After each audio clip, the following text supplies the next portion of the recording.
विद्यार्थियों नमो नमः। मैं डॉक्टर उर्मिला मीणा से आचार्य संस्कृत महारानी श्री जया स्नातकोत्तर महाविद्यालय भरतपुर राजस्थान।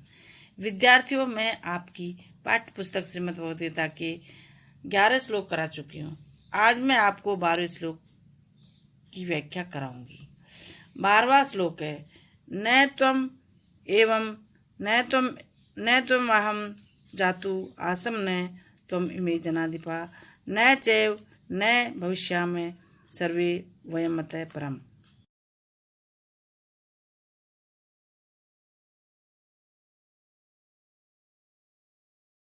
आसी इमे जनाधिपा न आसम न च एवं एव वयम सर्वे अतः परम न भविष्यामि। इस श्लोक में आत्मा की अमरता के विषय में समझाते हुए श्री कृष्ण अर्जुन को कह रहे हैं कि यदि आत्मा के नाश के भय से शोक किया जाए तो सर्वथा अनुपयुक्त है, क्योंकि आत्मा अजर अमर है। इसका अनुवाद है न तो ऐसा ही है कि आत्मस्वरूप में मैं किसी काल में नहीं था, अथवा आत्मस्वरूप तू नहीं था, या आत्मस्वरूप ये राजा लोग नहीं थे, और न ऐसा ही है कि हम सब आत्मस्वरूप से इससे आगे न रहेंगे। व्याख्या है तत्पदार्थ से सूचित परमात्मा कालत्रय में बाधित न होने वाला तत्व है। उसकी सत्ता सर्वथा सर्वत्र रहती है।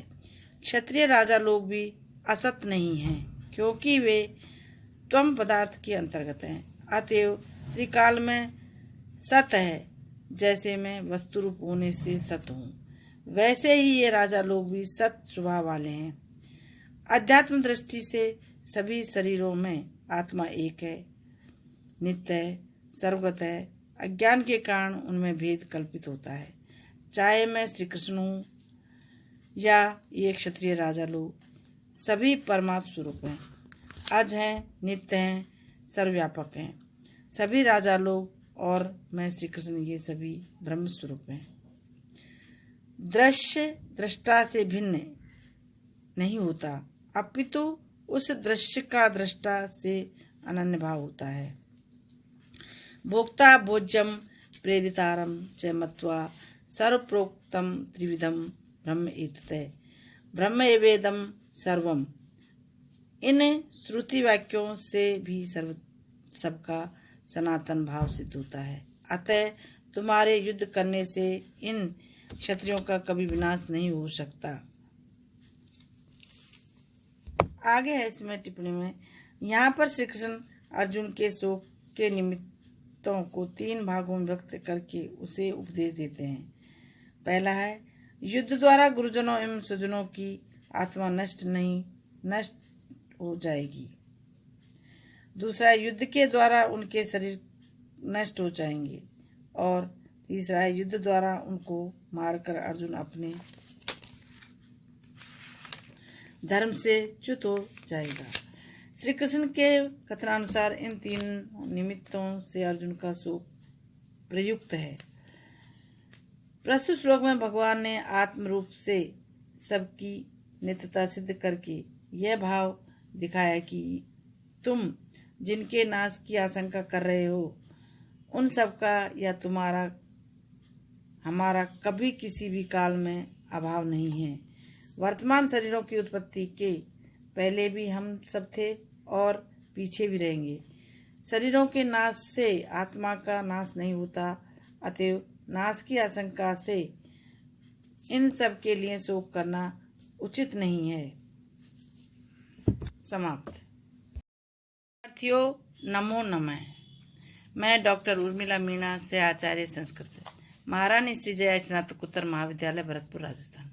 विद्यार्थियों मैं आपकी पाठ्य पुस्तक श्रीमद् भगवद गीता के 11 श्लोक करा चुकी हूँ। आज मैं आपको 12वें श्लोक की व्याख्या कराऊंगी।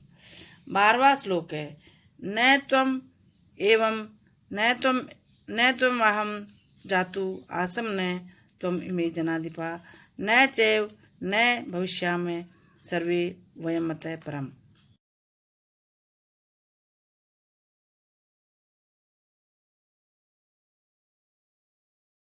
आसी इमे जनाधिपा न आसम न च एवं एव वयम सर्वे अतः परम न भविष्यामः। इस श्लोक में आत्मा की अमरता के विषय में समझाते हुए श्री कृष्ण अर्जुन को कह रहे हैं कि यदि आत्मा के नाश के भय से शोक किया जाए तो सर्वथा अनुपयुक्त है, क्योंकि आत्मा अजर अमर है। इसका अनुवाद है, न तो ऐसा ही है कि आत्मस्वरूप में मैं किसी काल में नहीं था, अथवा आत्मस्वरूप तू नहीं था, या आत्मस्वरूप ये राजा लोग नहीं थे, और न ऐसा ही है कि हम सब आत्मस्वरूप से इससे आगे न रहेंगे। व्याख्या है, तत्पदार्थ से सूचित परमात्मा काल त्रय में बाधित न होने वाला तत्व है। उसकी सत्ता सर्वथा सर्वत्र रहती है।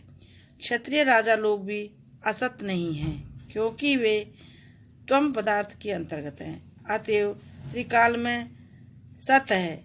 जैसे मैं वस्तु रूप होने से सत हूँ, वैसे ही ये राजा लोग भी सत स्वभाव वाले हैं। अध्यात्म दृष्टि से सभी शरीरों में आत्मा एक है, नित्य है, सर्वगत है। अज्ञान के कारण उनमें भेद कल्पित होता है। चाहे मैं श्री कृष्ण हूँ या ये क्षत्रिय राजा लोग, सभी परमात्म स्वरूप हैं, अज हैं, नित्य हैं, सर्वव्यापक हैं।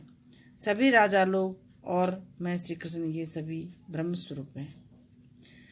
दृश्य दृष्टा से भिन्न नहीं होता, अपितु उस दृश्य का दृष्टा से अनन्य भाव होता है।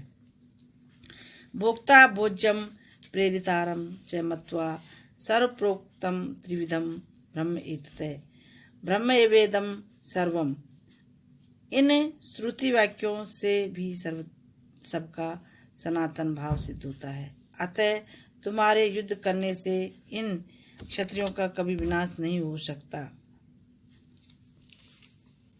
आगे है इसमें टिप्पणी में, यहाँ पर श्री कृष्ण अर्जुन के शोक के निमित्तों को 3 भागों में व्यक्त करके उसे उपदेश देते हैं। पहला है, युद्ध द्वारा गुरुजनों एवं स्वजनों की आत्मा नष्ट हो जाएगी। दूसरा, युद्ध के द्वारा उनके शरीर नष्ट हो जाएंगे। और तीसरा है, युद्ध द्वारा उनको मारकर अर्जुन अपने धर्म से च्युत हो